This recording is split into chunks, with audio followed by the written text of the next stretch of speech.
19वीं पुतली रूपरेखा की कहानी। रूपरेखा नामक 19वीं पुतली ने जो कथा सुनाई वो इस प्रकार है। राजा विक्रमादित्य का दरबार न्यायप्रियता और बुद्धिमानी के लिए प्रसिद्ध था। वहां लोग न केवल अपनी समस्याएं लेकर आते थे, बल्कि कभी कभी ऐसे जटिल प्रश्न भी रखते थे जिनका समाधान उन्हें स्वयं नहीं सूझता था। विक्रमादित्य अपने विवेक और न्याय बुद्धि से हर प्रश्न का ऐसा सटीक उत्तर देते कि प्रश्नकर्ता पूर्ण रूप से संतुष्ट हो जाता। एक दिन 2 तपस्वी दरबार में आए और उन्होंने विक्रमादित्य से एक जटिल प्रश्न का उत्तर देने की विनती की। पहले तपस्वी का मानना था कि मनुष्य का मन ही उसके सभी क्रियाकलापों को नियंत्रित करता है और वो कभी अपने मन के विरुद्ध कुछ भी नहीं कर सकता। दूसरा तपस्वी इस विचार से सहमत नहीं था।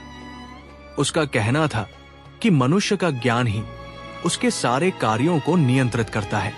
मन भी ज्ञान का दास है और उसके दिए निर्देशों का पालन करने के लिए बाध्य है। राजा विक्रमादित्य ने उनकी बात ध्यान से सुनी, परंतु तत्काल कोई निर्णय नहीं दिया। उन्होंने उन दोनों तपस्वियों से कुछ समय बाद आने को कहा। विक्रमादित्य गहरे विचार में डूब गए।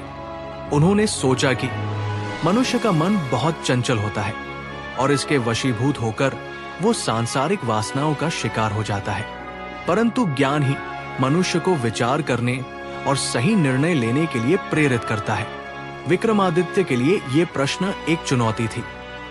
वे अपने उत्तरों के लिए हमेशा सामान्य जीवन में उदाहरण खोजते थे, इसलिए वे साधारण नागरिक का वेश बदलकर अपने राज्य में निकल पड़े। कई दिनों की खोज के बाद राजा की नजर एक नौजवान पर पड़ी जिसकी दशा दयनीय थी। वो एक पेड़ के नीचे थका हुआ पड़ा था और पास में एक बैलगाड़ी खड़ी थी। राजा ने उसे ध्यान से देखा तो पहचान गए कि वो उनके मित्र सेठ गोपाल दास का छोटा बेटा था। सेठ गोपाल दास अत्यंत समृद्ध व्यापारी थे। उनके पुत्र की ऐसी हालत देखकर विक्रमादित्य ने कारण जानने की जिज्ञासा व्यक्त की।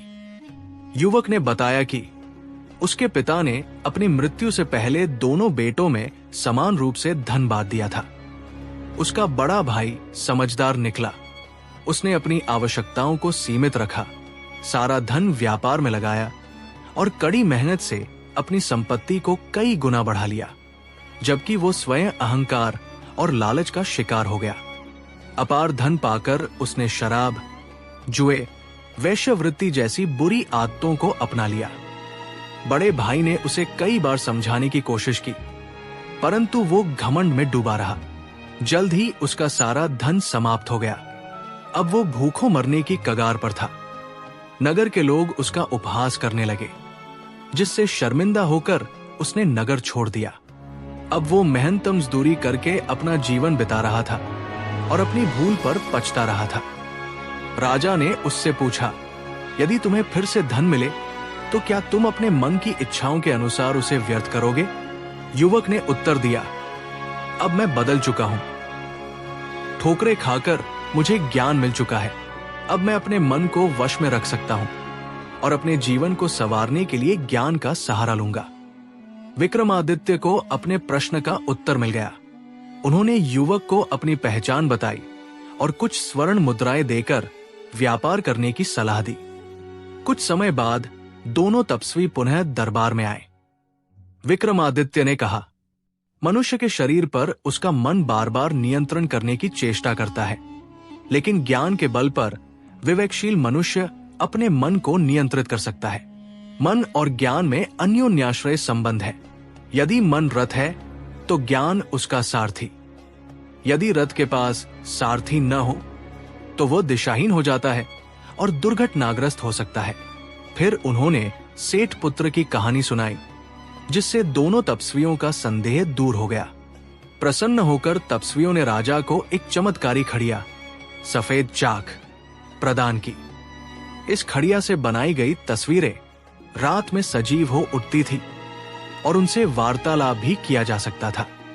विक्रमादित्य ने इस खड़िया की परीक्षा की और पाया कि वो सचमुच चमत्कारी थी। अब वे अपनी रानियों की उपेक्षा कर चित्र बनाने में मग्न रहने लगे। जब रानियों ने राजा का ध्यान आकर्षित किया तो उन्हें एहसास हुआ कि वे भी मन के अधीन हो गए थे। उन्होंने तुरंत खड़िया से चित्र बनाना बंद कर दिया और अपने राजधर्म की ओर लौट आए। शिक्षा: इस कथा से ये सीख मिलती है कि मनुष्य का मन चंचल होता है, लेकिन ज्ञान के द्वारा उसे नियंत्रित किया जा सकता है।